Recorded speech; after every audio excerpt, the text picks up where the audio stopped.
Boa noite a todos.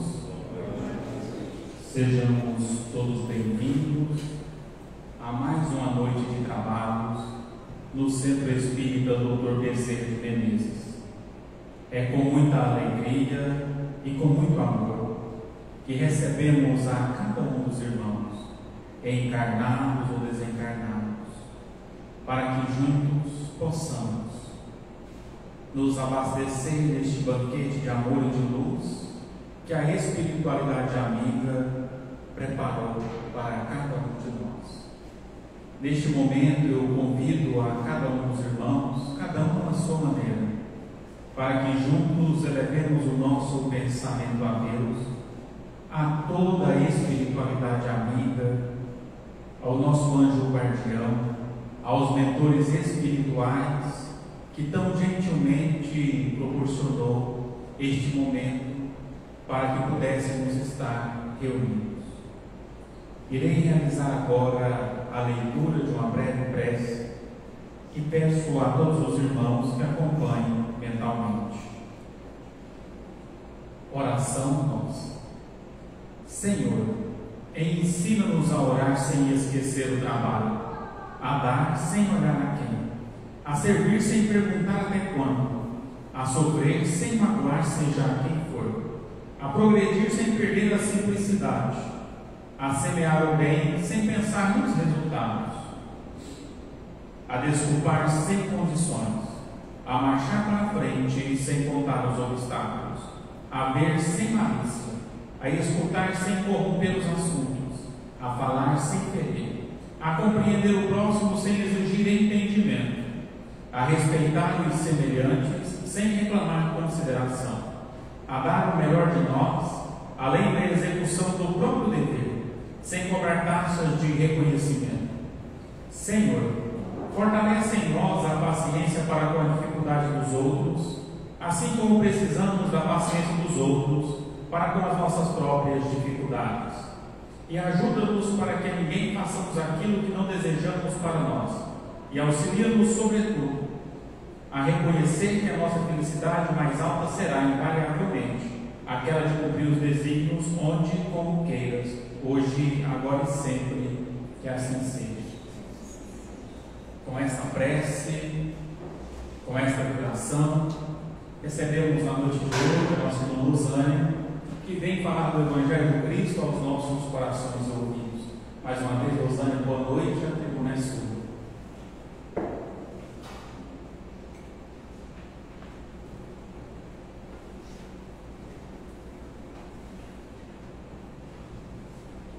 Boa noite a todos. Boa noite. Sejam todos bem-vindos, encarnados e desencarnados. Estar aqui para falar do Evangelho do Cristo, gente, normalmente é uma tarefa bastante complicada. Porque a gente estuda, olha, de repente parece que não é isso que eu queria falar. Mas eu estava lendo o livro do Haroldo Dutra e eu achei bastante interessante o livro. Então eu resolvi falar sobre o que eu estava lendo. O livro, ele fala sobre a dor, o despertar. A gente vai despertar somente através da dor. Esse livro aqui ele é muito bom. Ele fala sobre a reforma íntima. Mas todo mundo fala sobre a reforma íntima, né? Mas ninguém fala pra gente como é feita essa reforma íntima. E nesse livro, o Haroldo fala várias coisas. Se Deus existe, Ele é justo, por que Ele permite que os maus tenham sucesso e os bons sofram? Essa é a nossa primeira questão. Se Deus é justo, ao nosso entendimento, por que Ele permite que aquelas pessoas que são má, perante os nossos olhos, elas sejam prósperas, enquanto aquelas que a gente acha que seriam pessoas boas, elas não prosperam? Em uma encarnação apenas, a gente não conseguiria explicar essa questão. E no livro do Haroldo Dutra, ele fala sobre uma cientista.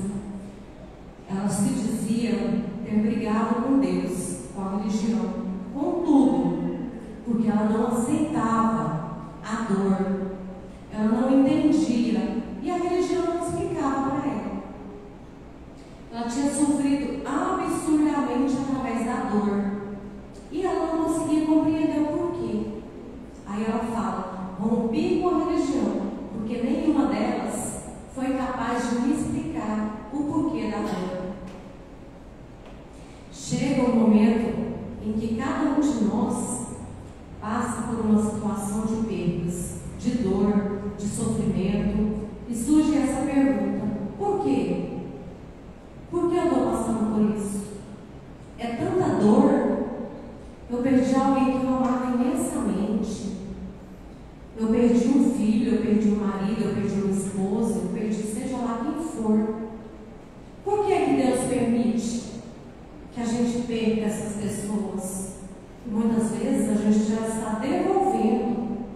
O tempo delas conosco foi só aquele. E ela precisava voltar para casa. Porque a nossa verdadeira casa não é essa. Algumas criaturas, desde o dia do nascimento até o dia da morte, elas têm uma quantidade absurda de sofrimento. E a gente não sabe por quê, né? E algumas dessas criaturas nascem, todos os dias para ela existe uma dor. Todos os dias, desde o seu nascimento. Se Deus existe, se Ele vê toda essa dor, por que Ele permite que algumas pessoas sofram tanto? Quantas crianças que já nascem com anomalias que a gente não consegue entender? Fala: gente, o que ela fez para merecer isso? Porque muitas religiões falam: não, você está sofrendo agora, mas daqui a um tempo, quando você morrer, você vai direto para o céu. Mas não é bem assim. Se fosse assim, seria injusto. Deus não vê dessa forma. Ele olha para a gente, o bom, o mal, o ruim, tudo para Ele é filho dele. Ele nos ama de maneira incondicional. Então, por que se fosse distribuído com grãos de soja, seria injusto, né? Alguns teriam tantos e outros não teriam nada. Algumas pessoas nascem na mais completa pobreza, na mais completa miséria, e outros já nascem literalmente em berço de ouro. Tem tudo o que quer. Às vezes não sofre por falta de dinheiro, por falta de coisas físicas, mas sofre carência. Todo mundo sofre, todo mundo tem dor. Ninguém está aqui isento da dor, porque se fosse a gente não estaria aqui. A dor faz parte do mundo de provas e expiações. Em 1857, o governador espiritual da terra, Jesus, enviou o Consolador prometido. Esse Consolador nada mais é do que a gente for colocar o Evangelho segundo Allan Kardec, as obras de Kardec. Todas as obras de Kardec, ele foi criteriosamente estudado para poder ser impresso. Então, assim, se a gente for pegar todas as bases doutrinárias de Kardec, ele vai explicar muito. E eu peguei justamente o capítulo 5 do Evangelho segundo o Espiritismo de Allan Kardec, que é as causas atuais dos sofrimentos, as aflições, as bem-aventuranças, aquela que a gente olha e fala: meu Deus, por que tanto sofrimento? Se a gente ler o capítulo 5 do Evangelho segundo o Espiritismo, pelo menos uma vez a cada 2, 3 meses, a gente vai começar a entender o porquê da dor, o porquê do sofrimento, e ao invés de reclamar, a gente pode passar a agradecer. Então, com o Consolador prometido, por meio de explicações racionais, claras e diretas, trata-se do Evangelho. No item 4 e no item 6, causas anteriores às aflições, causas como se tratasse de 2 grandes celeiros para fazer a colheita. Algumas dores por nós vividas têm sua fonte nessa vida, outras dores só podem ter causa em outras existências.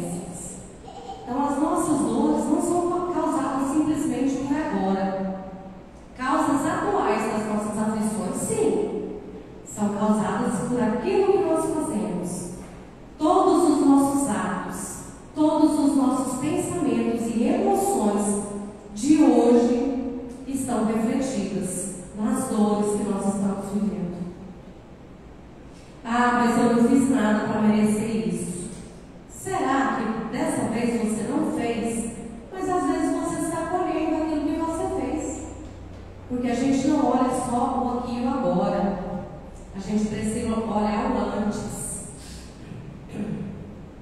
Encontramos ainda, mas se amares nessa vida, cuja causa primária é o homem, outras também, quais pelo menos na aparência, ele é completamente estranho. O que parece atingi-lo como por fatalidade, perda daqueles que são amparo da família, acidentes horríveis que ceifam a vida de pessoas em eternidade, os reveses da fortuna, muitas pessoas que às vezes nascem em berço de ouro, mas que acabam perdendo tudo. E anomalias, coisas que vão nos frustrar, os flagelos, os acidentes naturais, tudo isso, gente, são fatalidades. E aquelas pessoas que desde a eternidade acompanham a dor. Se encontrado na vida atual, há de ser nas causas anteriores a essa vida, ou seja, em outras existências procedentes. Nós não somos o resultado de uma única vida. Uma só vida é insuficiente para explicar.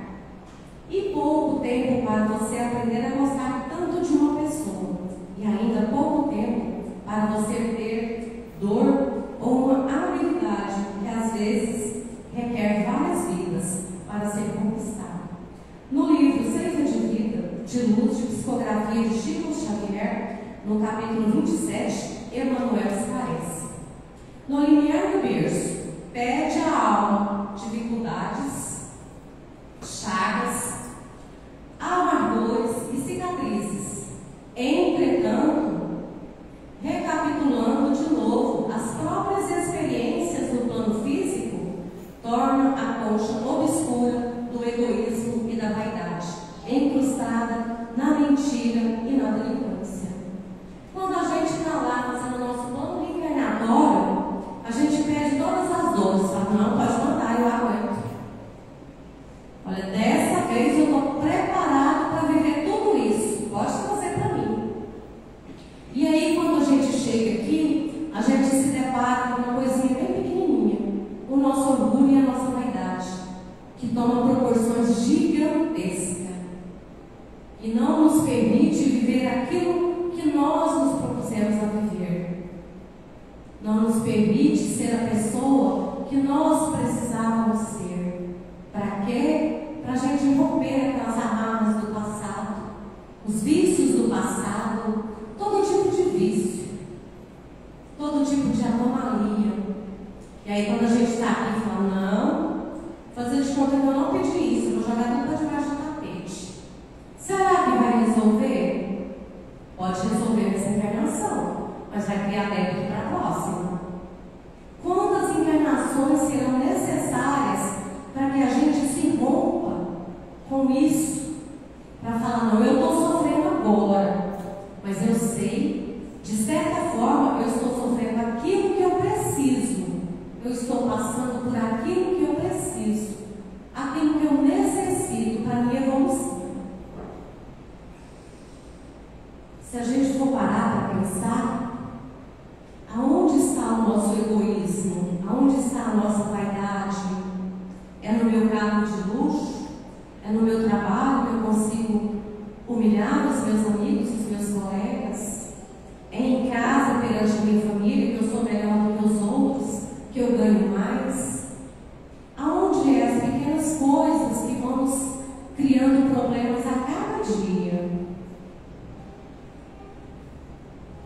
No plano físico, torna a concha do egoísmo obscura. Até quando a gente vai permitir isso?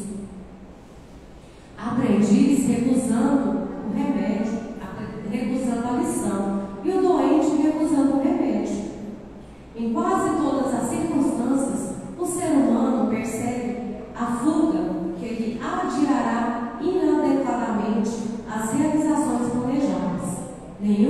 irmãos, nasce sem planejamento. E esse planejamento é simples: estar melhor quando partir do que quando chegou. Então eu preciso estar melhor aqui, gente, quando eu for embora, do que quando eu aqui cheguei. Porque eu sei que eu cheguei, eu renasci, e eu precisava cumprir o plano reencarnatório.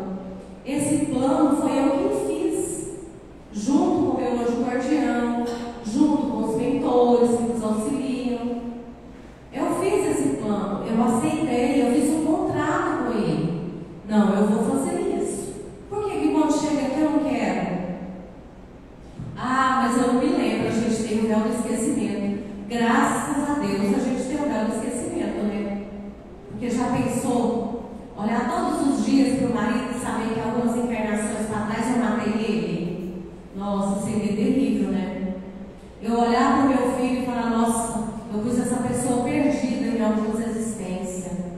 Ou nossa, eu fui tão apagado, tão apaixonado por essa pessoa que eu destruí a vida dela falando que era amor. Mas será que era amor? Será que não é apego? Porque tudo aquilo, gente, que é demais, asfixia. Tudo aquilo que não é livre, ele nos prende. Então o amor, ele não é uma coisa que prende. O amor, ele liberta. Todo mundo que ama deveria experimentar liberdade, libertar a pessoa, porque não é a sua opressão que vai fazer essa pessoa ficar com você.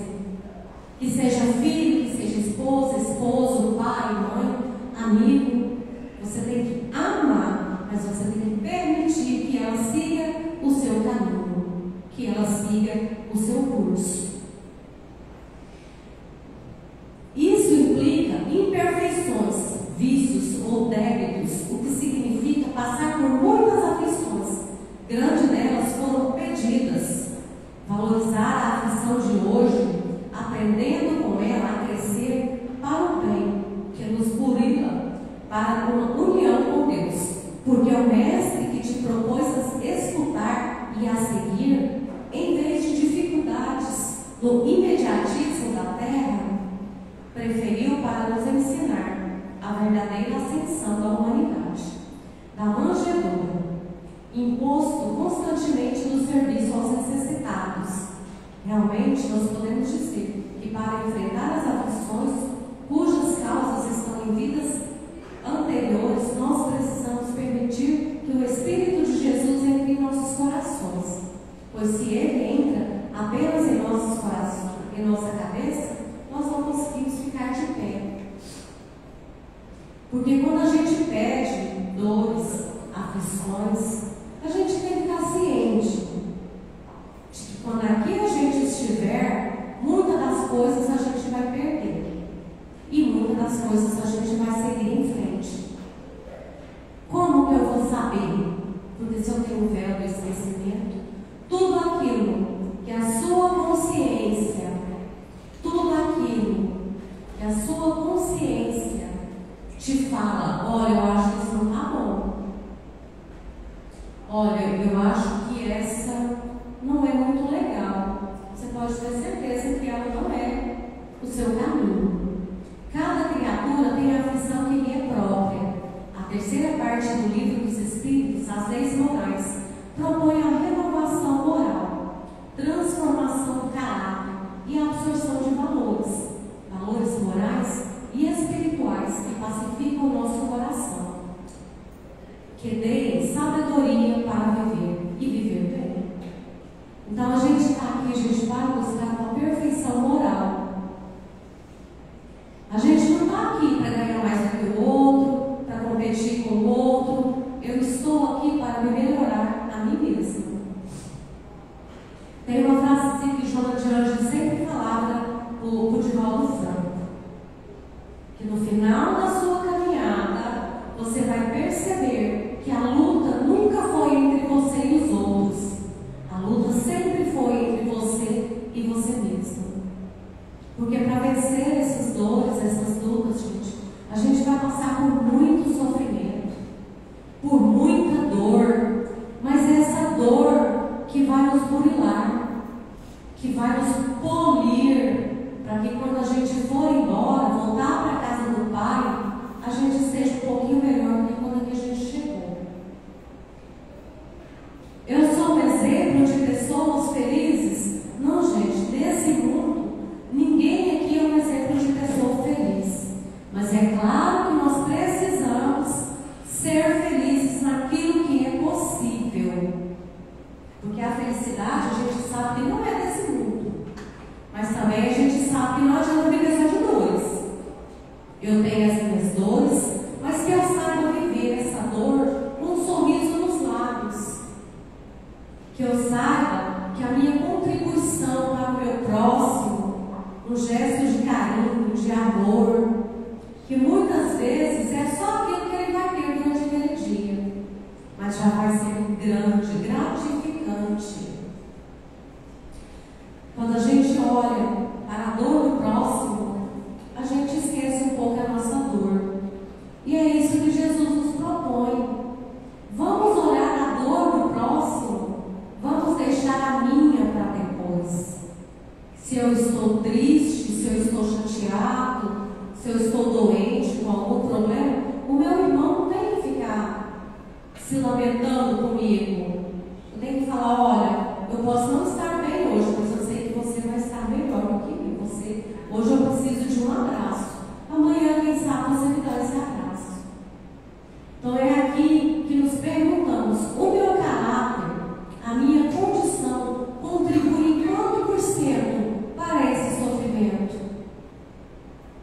O meu caráter de hoje está contribuindo para o meu sofrimento? O meu caráter, a minha maneira de ser, está contribuindo para que eu sofra? Ou para que na próxima encarnação eu tenha débitos gigantescos que talvez eu não consiga pagar? Porque o nosso inimigo de hoje, ele será o nosso caminho amanhã. E o nosso inimigo de ontem, às vezes, seja os nossos amores de hoje. Então, quando a gente para pensar e refletir sobre os ensinamentos de Jesus, se a gente for ler todo o capítulo 5, a gente vai descobrir que Jesus nos ama incondicionalmente. Que Deus, Ele não vai falar, não, esse meu filho, ele merece sofrer. Ele permite que a dor aconteça, porque é a única forma que nós temos de aprender. Nós ainda somos tão pequenos diante de Deus, que Ele fala, meu Deus, por que o meu filho só aprende pelo sofrimento? É por isso que a gente ainda está no planeta de provas e expiações, né?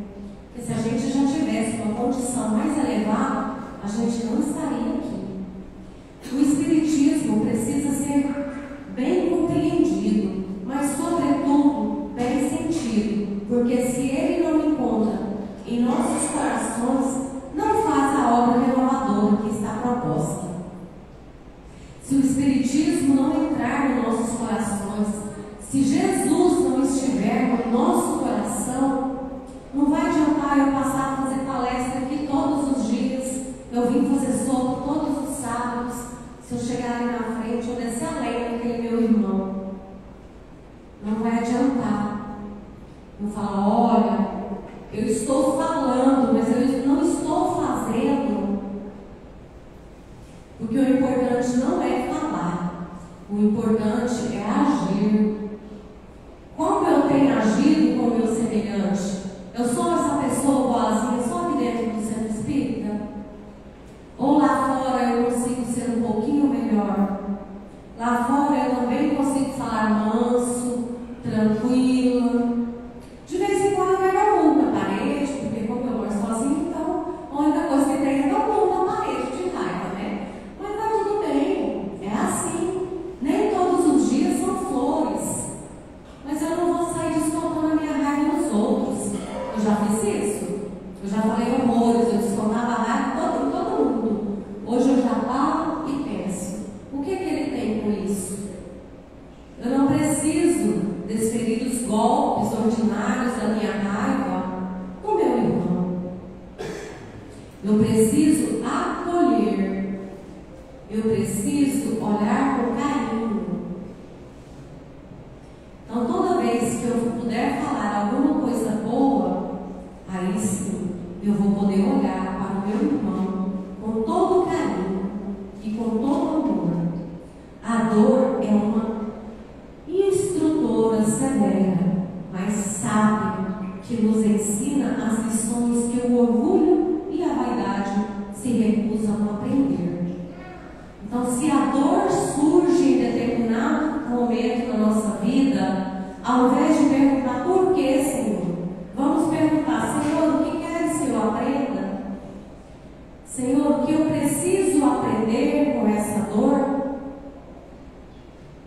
Como eu preciso sentir e seguir em frente? Está doendo muito, a gente sabe, gente. Como você vai chegar para uma mãe que está devolvendo o seu filho e falar para ela: não precisa sofrer não, está tudo bem, isso vai passar? Vai passar, mas vai doer. Como você vai chegar para uma pessoa que acabou de devolver uma mãe, um pai, vai falar: não precisa preocupar não, isso faz parte da vida? Sim, faz parte da vida, mas naquele momento a gente não está preparado para isso, porque nós ainda somos ligados à matéria, no imediatismo. Jesus, aquele mestre que a gente se propôs a seguir, ele não vê somente essa encarnação, gente. Nós já estamos nessa luta há muitas encarnações, e quando eu digo muitas, é muitas mesmo. Há milênios praticamente nós estamos, e muitas vezes nós estamos repetindo os mesmos erros. Que tal a gente parar para pensar o que o Senhor quer que eu aprenda? Como o Senhor quer que eu siga? Me ensina, aumenta a minha fé, segura a minha mão, para que mesmo com todas as dificuldades do meu caminho, eu consiga te seguir, eu consiga seguir em frente. E aí fica a grande pergunta: se Deus vê essa dor, Ele permite? Ele permite, gente, porque fomos nós que buscamos essa dor. Não foi Ele que impôs essa dor para mim. Ele falou: olha, você vai nascer lá, você vai perder o filho, você vai ser assim, assim, assado. Não, gente, foram as nossas escolhas que nos trouxeram aqui. Foram as nossas vivências, e muitas vivências às vezes equivocadas. A gente não pode esquecer que essa é a nossa melhor versão. Então, se eu olho para o outro e falo: nossa, como é que uma pessoa má daquela prospera na vida? Não se preocupe com isso. Às vezes eu fui aquela pessoa má do passado, e hoje eu estou aqui para me redimir, porque nada vai ficar para trás. A gente foge da morte quantas vezes for necessário, mas da vida a gente jamais vai fugir. Então, que a gente saiba compreender nessa noite e buscar aquilo que nós estamos aqui para viver. E nessa noite, eu quero que a gente faça essa reflexão quando a gente for deitar no travesseiro. A minha condição moral, qual que é a minha condição moral? As causas do meu sofrimento é dessa vida? O que eu estou passando foram as minhas consequências, foram as minhas escolhas? E amanhã, como a gente tem psicografia, né, que a gente possa chegar aqui de coração renovado. Falar essa reforma íntima, gente, é sobre os nossos valores, é sobre aquilo que a gente entende, é aquilo que o meu coração pede. A reforma íntima não é só palavras, ela é os nossos sentimentos. O que eu estou sentindo? Eu quero muito amanhã receber uma carta de algum ente querido que se foi. Será que eu estou preparada para isso? Será que o meu ente querido, ele tem essa permissão? Que nós possamos fazer esse nosso questionamento. Porque se amanhã a gente não receber aquilo que a gente acha que vai receber, que a gente não fique estressado, nervoso e brigando com Deus. Não é culpa dele. Às vezes é simplesmente eu que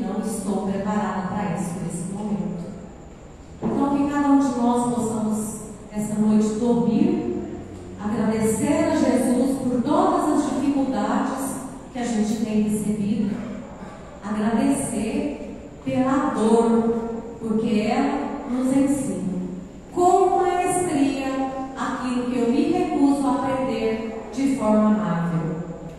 Uma boa noite a todos, obrigada por mais uma vez poder estar aqui, por mais uma vez poder olhar por cada um de vocês e perceber o irmão que a gente se propôs estar junto nessa caminhada.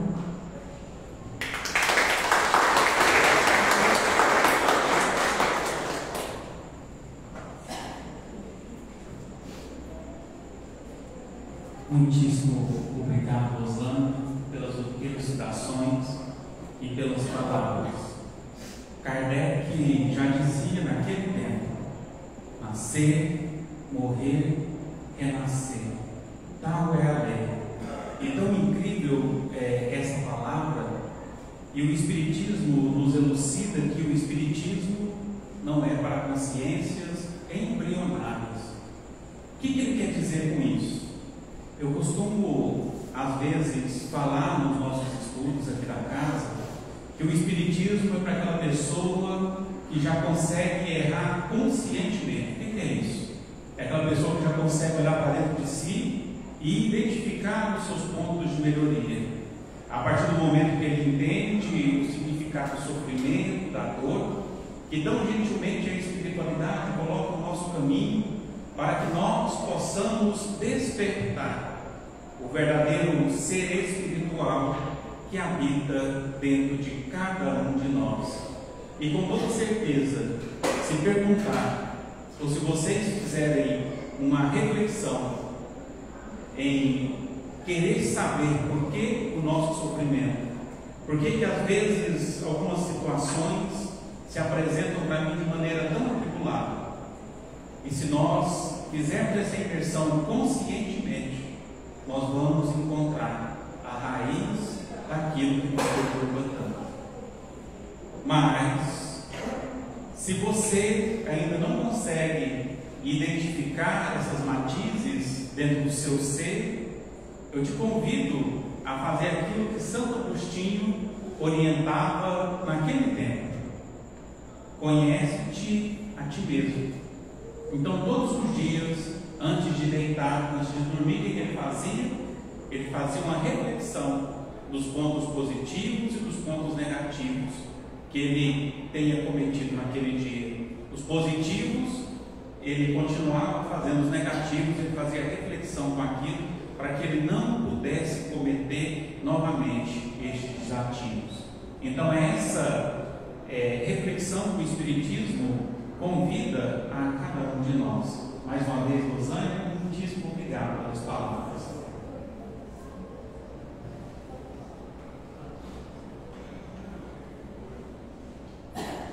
Convido agora a cada um dos irmãos para que juntos elevem o pensamento a Deus, mantendo o pensamento em sintonia com o nosso Mestre Jesus, com a espiritualidade amiga. Convido os nossos irmãos médicos, trabalhadores da casa, a se alinharem diante da nossa mesa, para que juntos possamos realizar a transmissão coletiva dos passos.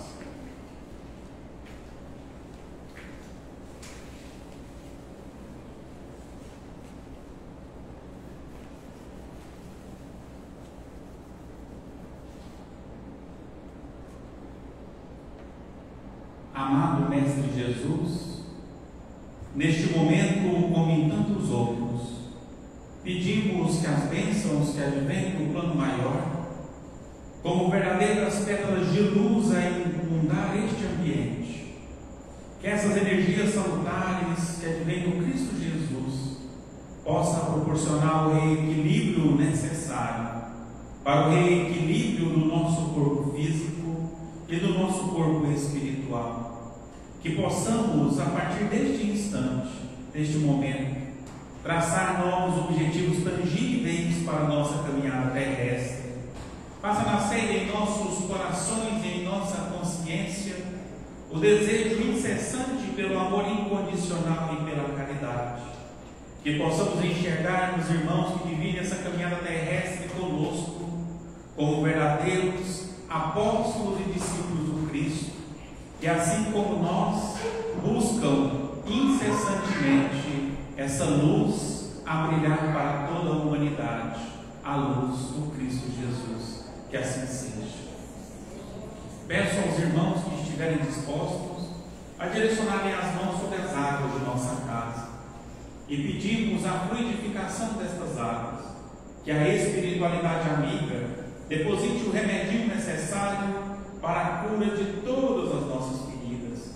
Pedimos esta espiritualidade, esses anjos de luz, que visite os nossos lares, aos nossos ambientes de trabalho, e de maneira muito fraternal a casa daquele irmão ou irmã terna ao nosso coração, levando o amparo necessário e as energias de reequilíbrio que eles necessitam com urgência.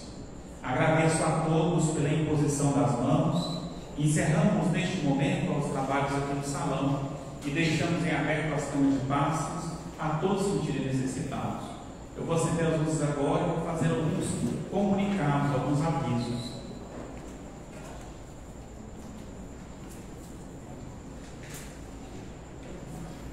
Nós invertemos as tomadas aqui, estão toda hora. Eu atrapalho na hora de acender e apagar, mas devagarinho a gente vai acostumando e vai melhorando. Então, como de costume, todos os sábados tem a nossa sopa fraterna. Só que amanhã não vai ter sopa fraterna, e amanhã com Jesus está de férias também, né? Retornando só na segunda semana de janeiro. Na primeira? Na segunda semana de janeiro, né? E amanhã nós teremos um evento maravilhoso aqui em nossa casa. Amanhã nós teremos